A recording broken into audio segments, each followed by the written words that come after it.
All right, y'all. Welcome back. Let's do a breathing exercise. Let's get our mind in the right frame, and let's get our listening ears on. Not hearing, because when you hear white noise. When you hear, you're looking for conviction. You're looking for an argument. And if you're being very critical of the information you're receiving, then being the critic, that's all you're setting up your mind for. So what you need to do is deprogram. Let me tell you why. Because when you're out in the devil's playground, you're hypervigilant. You're set up in a position of defensively posturing to a point that when it's time to listen to someone that's really trying to share with you something that's important, you maintain that level of defensive posture. I'm not trying to break that down. What I'm trying to get you to do is at ease and understand as you look around you, you're among your own. This is a time of peace. A time where you should be able to sit on your damn couch, just close your eyes, take a deep breath, and not to blow air up your ass, but you conquered another day yesterday. Today's another day. Let's not allow yesterday to get in the way, because today and tomorrow carries its own headaches without you adding compound interest. 5 seconds. We're going to take a deep breath, hold it, release together. And if a commercial comes on, well, then you're on your own on that one. Don't forget to exhale. 5 seconds, warriors. Let's do this. Come on.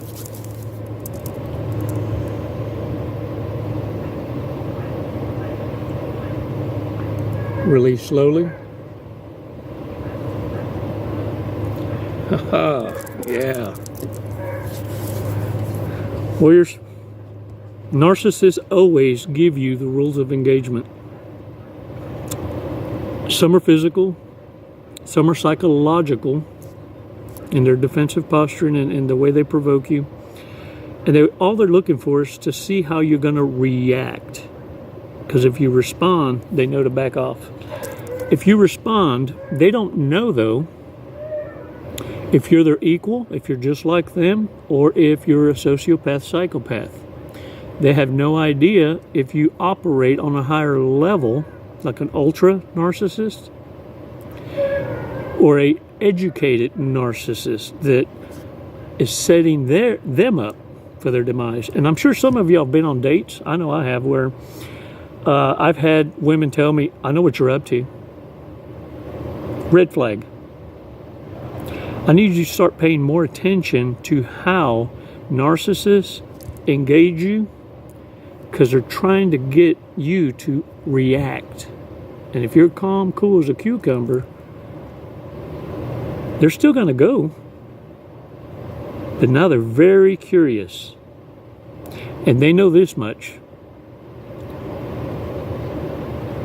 They want to study you. Because if you are someone like them, you're higher ranking. Even in their world, there's a pecking order. It's why you have the lower level narcissists follow or be used by the sociopath.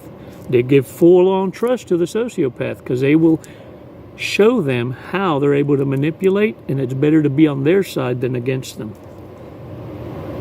Can I get a what? Now look, the difference between support and surveillance are two different things. When narcissists are trying to get in close to you, they will come on to you as if they're giving you support, when actually they're performing a recon. Now, many aren't refined in the art of the recon and will blatantly ask you, what do you have? What do you own? Do you own your house? Do you have a savings? Oh, when your husband died, did they leave you some land? What assets do you have? Almost sounds like a damn interview from a financial planner. And if you resist in giving the information, they will full on go in a rage. How dare you call them out? And they're going to put on this way. It's how you know you're being reconned or surveillance is being invoked on you. They're going to try and tell you what all they don't have so that you can share what you really have. Don't fall for the diarrhea of the mouth, warriors. It'll get your ass in a crack. Now, support is different. See, support is from fellow warriors, people of your kind, when you stay in your lane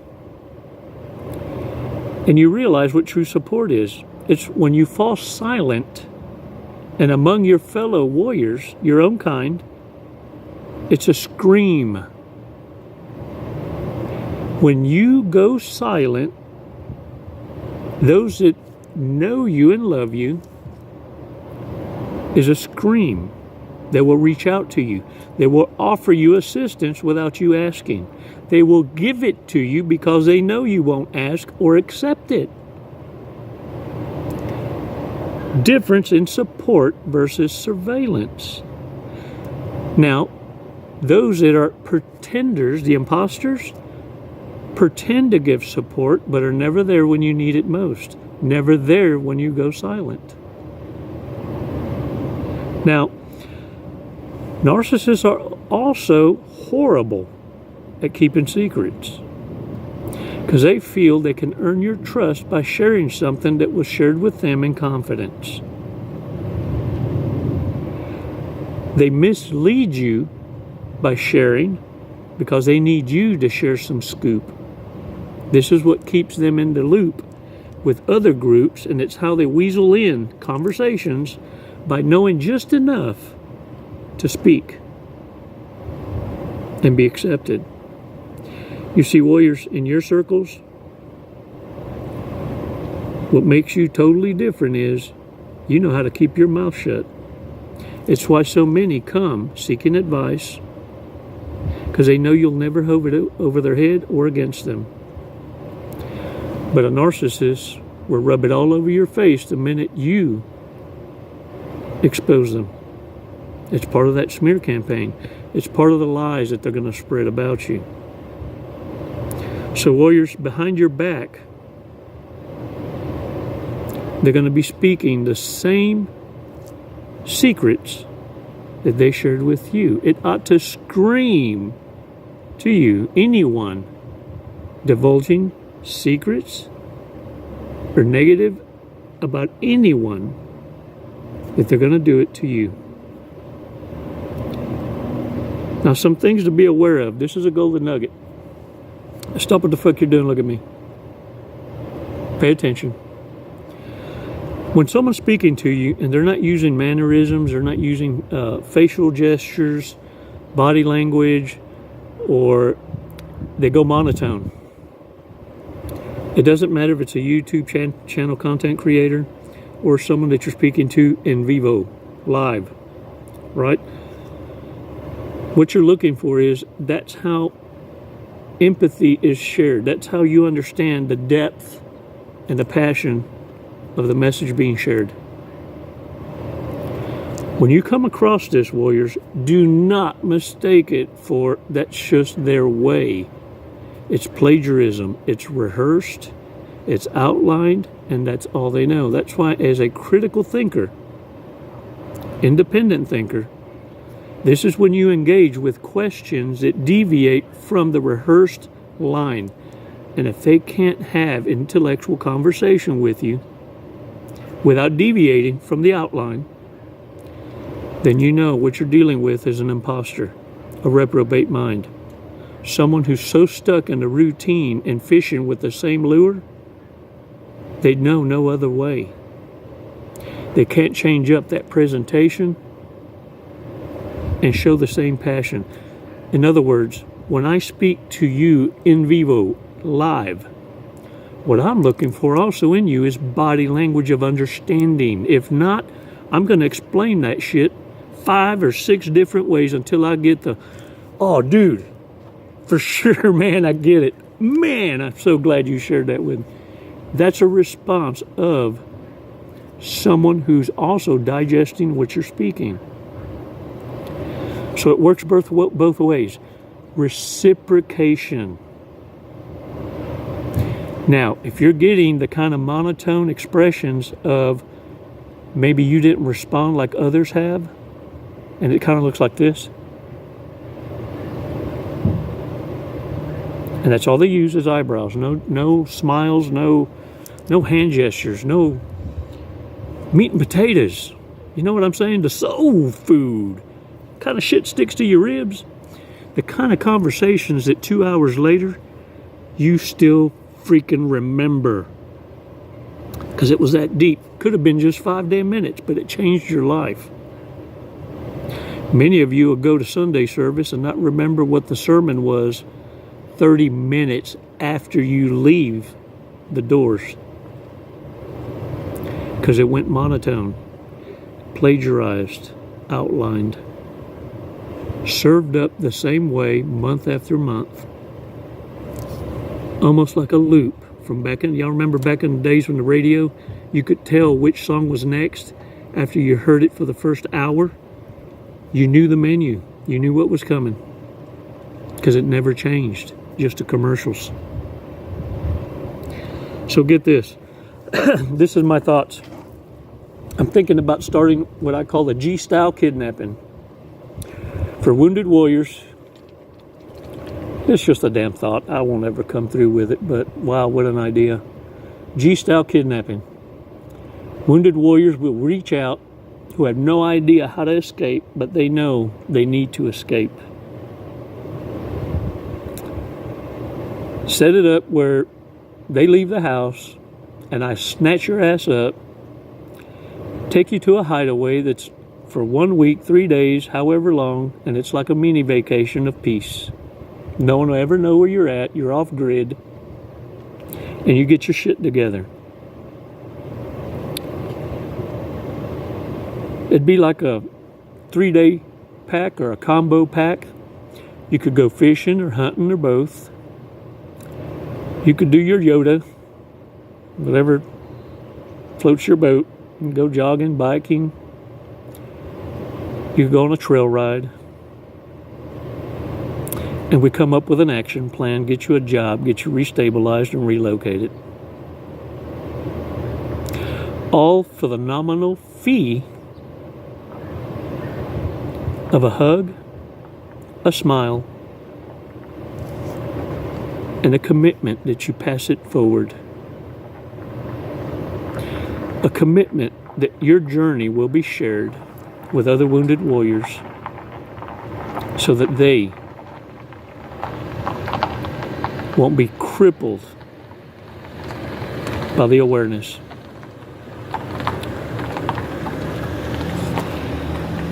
Once you're comfortable and you got your shit together, we'll drop you off at a Waffle House or a Denny's, and you just reappear one day, the champion that you are.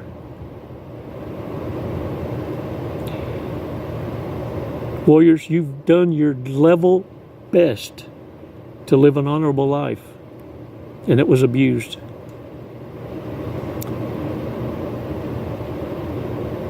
I'm proud of you. Observe, don't absorb, and pay attention to body language, gestures, smiles, and some of them smiles are half cocked. You know what I'm talking about? Forced. Oh, creepy as shit. Avoid content where you know your gut is bitch slapping the shit out of you, like something's wrong with this one. Stop feeding your mind. Subconsciously, you will rehearse what you caught. What I want you to remember is how you responded. And you make that go away so that it's no longer there. You see, what triggers you is that constant rumination of the evil that you witnessed, and now it's taking up real estate. Valuable fucking real estate. Invest in the one, Abba, Father, Yehovah. Ask for guidance. not protection. The ones needing to pray for protection are the narcissists. Because once you get done with Chico University, your middle name is Karma. Warriors, get out there and own it. Shake the dirt off your asses. It's narcissists that live in anxiety, desperation, and panic. They tried to project that onto you with your badass self, living solid, making awesome-ass decisions in life, even while being persecuted. They envy you for that, and they will obsess. They're your number one fans, waiting for you to fail. I'm here to pick your ass back up. That's it. But only you can pick up your shield, which means get off the damn couch. And you pick up your sword. That means adopt a new lifestyle change. Don't just hear the golden nuggets, put them into practice. That's how you swing that shield. At first, it's with both hands. Eventually, you'll have a sword in one hand and a spear in the other. That means you can deliberately send body language and gestures with a long stick, the pointy side pointing away from you. And it screams, are you ready for this? I wish a bitch would. All right, warriors, get out there. You got this. Thanks for this badass walk on the beach. Thanks for sharing your journeys of life and the shortcuts with others. The remarks section is for you. And I applaud you for sharing those shortcuts with others. It gives me chills to read them, to know that your confidence is there. You're screaming your war cry, little by little. Baby steps. It's never goodbye, warriors. Thanks for your support. Namaste.